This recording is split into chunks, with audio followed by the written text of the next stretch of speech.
the magnificent view of Point Perpendicular on the northern side of Jervis Bay. HMAS Voyager and the steamer Dandenong were lost in this area and now lie in deep water. Little remains of other wrecks close by, except the steamer Merimbula and one other, the Wandra. The loss of the TSS Wandra took place here at the Drum and Drumsticks, approximately 8 kilometres north of Jervis Bay. Offering slight protection from southerly swells, the area has become more popular with divers and sightseeing charter boats. Over the last 10 years, a sea colony formed on the main island of the Drumsticks. The scenery of this coastline is spectacular, and it gives a rare opportunity to witness these Australian fur seals in their environment.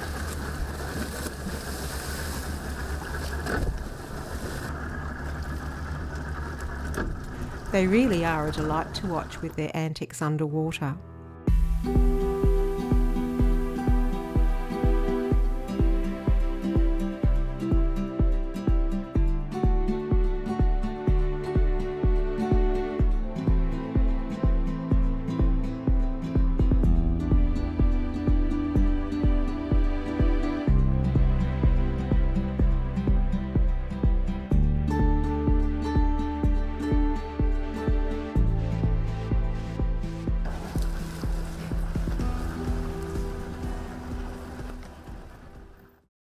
The Wandra was built in Coopanook on the north coast of New South Wales in 1907.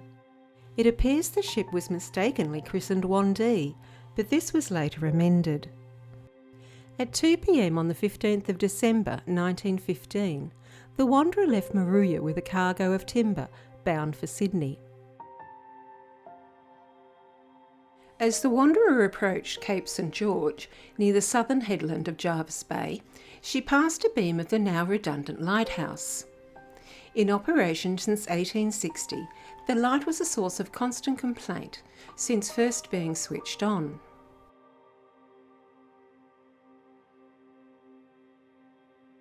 Mariners questioned the light's position, owing to the lack of visibility from the north of Jervis Bay and poor showing from the south. The light was eventually replaced by the Point Perpendicular light in 1899. Having the two towers so close together was deemed a navigation hazard. As a result, the St George Tower was used for target practice by the Royal Australian Navy from 1917 to 1922. As the Wanderer approached Crocodile Head, she was struck by a series of large waves which opened up some of her wooden planks. The engineers soon informed Captain Reuben Lucy the pumps were not keeping control of the water and the ship did not have long to live. Lucy considered trying to make Currawong Beach, some 5 kilometres away, but with the port bow rail near underwater, he had no alternative but to steer the vessel into the small indentation in the coast. In the dark of the night, Captain Lucy brought the Wanderer around to the lee side of the Drumsticks. No sooner had the anchor been lowered when the ship foundered just off the edge of the reef. All 12 crew managed to board a lifeboat. Rowing to a small inlet on the northern shore, the crew climbed the cliffs and walked to the Point Perpendicular lighthouse, arriving at 1:30 a.m. to inform authorities of the founding of their vessel. The events of that night left divers with a very pretty shipwreck that divers at all levels and experience can enjoy. Resting in 26 metres, the wreck sits on a sandy bottom. The wooden hull has long disappeared, leaving just the engineering working of the vessel. The wreck was discovered in 1973 by 2 divers collecting fish for an aquarium. The most prominent features are the ship's boiler and 2 small steam engines. Visibility on this day was around 20 metres, excellent for filming panoramic views. The boiler, decorated in marine growth, has lifted off its base and rolled a few metres to the side.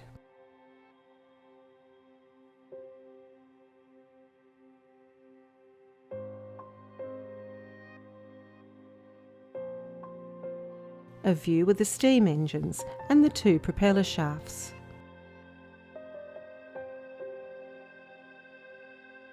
There were scores of small wooden ships like the Wandra built on the New South Wales coast.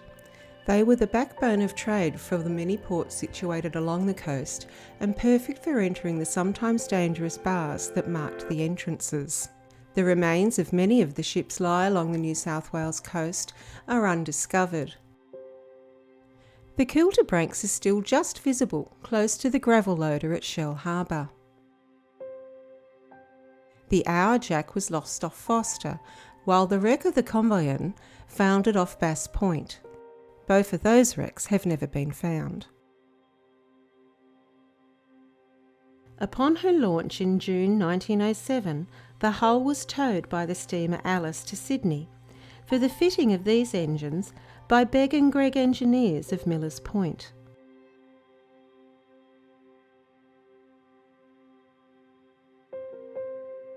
One of the divers noticed some movement just in front of the boiler. It proved to be a weedy sea dragon feeding.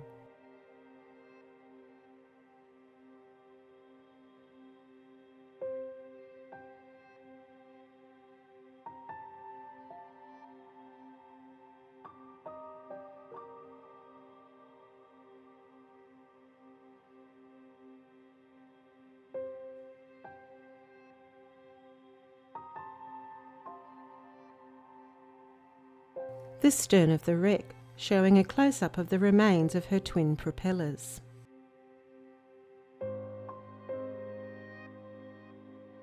The 2 prop shafts remain intact and the shape of the steel propellers can still be made out. Had they been bronze, they would have disappeared long ago.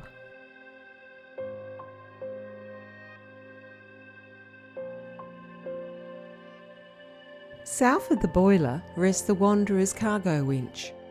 The size of the winch is remarkable given the small size of the ship.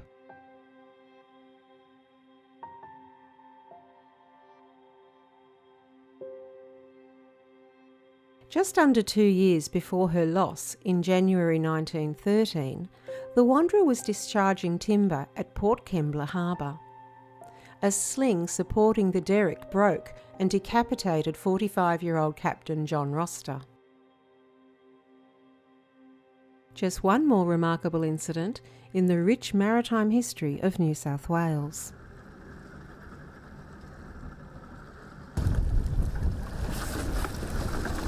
The wreck of the Wandra offers divers the complete package: an easy dive, marine life and scenery equal to any on the New South Wales coast.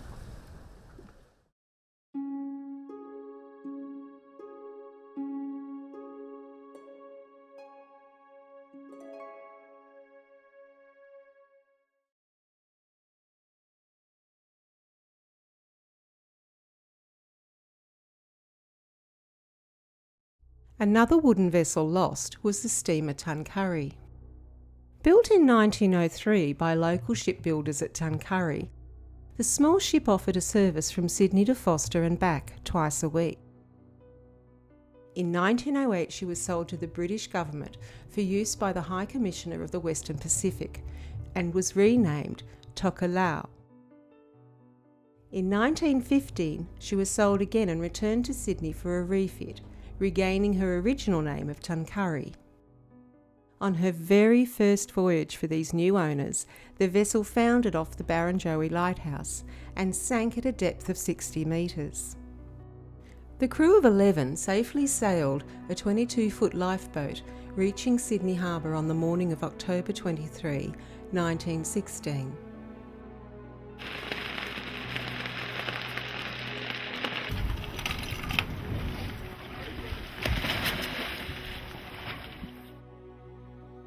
The wooden hull has long disappeared, leaving only the mechanics of the ship. I only dived the Tuncurry on 2 occasions, the first in atrocious conditions, and most of the footage was unusable. Props make such great photographic subjects, and this one is no exception.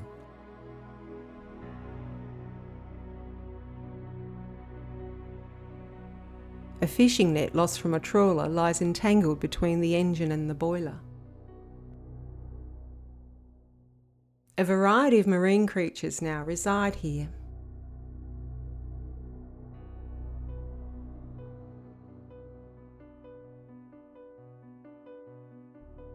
A southern eel has moved into a boiler tube. The hermit crab next door doesn't look too keen on the new neighbour.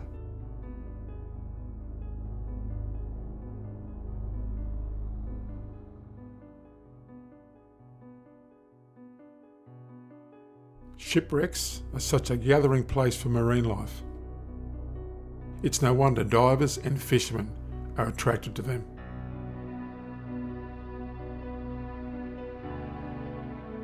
At the base of a boiler, a fancy toilet, no doubt part of the passenger bathrooms.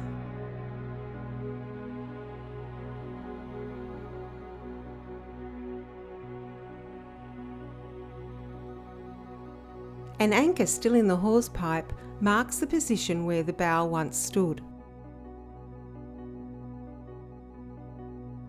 The cargo included explosives and, more significantly, bags of cement mix. There were allegations of overloading at the time of the sinking, and here is the proof. Scores of cement blocks still shaped like the bags lie stacked on the sandy bottom. The sheer weight from this load would have made it difficult for Tuncurry in the prevailing nor'easterly winds, contributing to the breach in her hull. Like almost every small shipwreck that littered the New South Wales coast, the ship's boiler has stood the test of time, and the elements still remaining remarkably intact.